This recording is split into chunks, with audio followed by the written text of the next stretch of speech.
Today, we're diving into a jaw-dropping story from Korea that has been blowing up online. A single text message on her husband's phone changed this woman's life forever. But she didn't cry, she didn't scream. Instead, from that day forward, she quietly began preparing something. And a few months later, the shameless grin on the other woman's face turned white as a ghost. Stay with me until the end of this one, because I promise you, it will give you chills. Let's call our main character Sujin. She was a housewife, 8 years into her marriage. Her husband, Minho, was a mid-level manager at a decent-sized company. From the outside, they looked like a perfectly normal, stable family. But Sujin wasn't just a stay-at-home wife. She had been doing freelance translation work online the entire time. Quiet, but meticulous. And that personality trait, it's going to play a critical role later. One night, while Minho was in the shower, a notification buzzed on his phone. Sujin glanced at the screen without thinking much of it, but what she saw made her heart stop. There, next to a string of heart emojis, was a message that read, "I was so happy today, Oppa." The sender's name was Jian, a junior colleague from her husband's company. Most people would have exploded right then and there, but Sujin was different. She quietly set the phone back down and pulled the covers over herself. That night, she didn't sleep a single minute, but she didn't shed a single tear either. Instead, she stared at the ceiling and thought to herself, "If I act on emotion now, I lose." From that moment on, she became completely, ruthlessly rational. Starting the very next day, Sujin began quietly collecting evidence. She went through her husband's credit card statements one by one. She tracked the pattern of every night he claimed to be working late.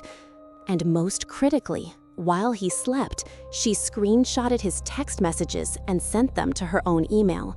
With the same meticulous precision she had developed from years of translation work, she organized every single piece of evidence with dates and timestamps, like she was putting together a professional report. After 2 months, the evidence Sujin had gathered was more than enough. Hotel receipts, text messages between the two of them, even delivery records of gifts her husband had sent to the other woman. But here's the thing, Sujin didn't confront her husband with any of it. She didn't go to a lawyer either. Why? Because Sujin had a much bigger picture in mind. And this is where things start to get really interesting. Sujin had actually bumped into Jian before, at a cafe near her husband's office. They had also briefly exchanged pleasantries at a company event. Sujin decided to use that connection. She found Jian's social media, quietly followed her, and hit like on a post here and there. Then, one day, Jian sent her a DM first. "Hey, aren't you the one I met at the company event?" Sujin smiled to herself. The trap had just been set in motion. Sujin and Jian naturally grew closer. They met up at cafes, went to trendy restaurants together. And Jian seemed to get a thrill out of the fact that she was becoming friends with Minho's wife. She even had the nerve to say this right to Sujin's face. "Your husband is really popular at the office, you know." In that moment, Sujin's entire body was trembling, but she didn't let the smile drop. It wasn't time yet. 3 months passed. Every time they met, Sujin carefully steered the conversation. Dating stories, talk about men. Jian gradually let her guard down, and eventually she opened up on her own.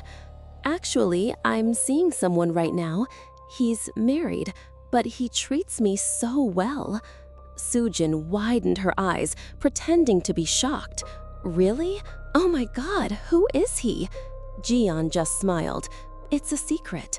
But for Sujin, that one sentence was all she needed. Sujin's plan was simple: get the other woman to create the evidence herself.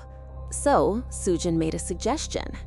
Hey, let's all have dinner together next week. You, me, and my husband.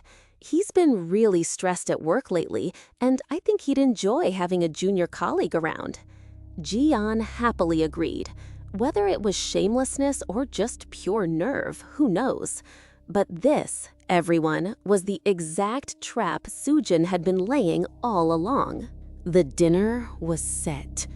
When Mingho heard his junior colleague was coming, he was visibly rattled. But he couldn't give himself away in front of his wife. On the surface, the three of them sitting around that table looked warm and friendly. But Sujin had calculated everything down to the seating arrangement. She placed Jian and Mingho side by side and sat across from them. Then she deliberately excused herself for the restroom. When she came back, the looks on their faces had subtly changed. And this is where it all turns. After dinner, once they had all gone their separate ways, Sujin sent Jian a single message. Jian, be honest with me. The married man you're seeing is my husband, isn't it? After a long silence, Jian replied, What are you talking about? That's crazy. So Sujin pulled out every card she had been holding, hotel receipts, screenshot after screenshot, gift delivery records. She sent them one by one. And with every notification that lit up Jian's phone, her heart must have sunk a little deeper. Jian eventually called. Her voice was shaking. Please, don't post any of this anywhere. Sujin's voice was ice cold. Whether I post it or not is my decision. But tell me something. When you sat across from me and told me my husband was popular at work, didn't you feel even a little bit of shame? Through the phone, she could hear Jian breaking down in sobs. Sujin added one final thing. I spent 3 months smiling in front of you while I was trembling inside. Now it's your turn. But Sujin didn't post the evidence on social media. She didn't send it to Jian's family either. Instead, she hired a lawyer and filed a formal lawsuit for damages. She also served her husband with divorce papers. Minho got on his knees and begged, but Sujin's heart had already been made up 3 months ago. Because she never let her emotions take the wheel, Sujin was able to get exactly what she was legally entitled to. What made Sujin terrifying wasn't that she screamed. It's that she smiled for 3 whole months while holding it all in. If she had let her emotions take over, she never would have gathered the evidence she needed. Holding back your anger isn't weakness. The coldest revenge is when your target walks right into the trap without ever realizing it was there. If this story meant something to you, please hit subscribe and like. I'll see you in the next one.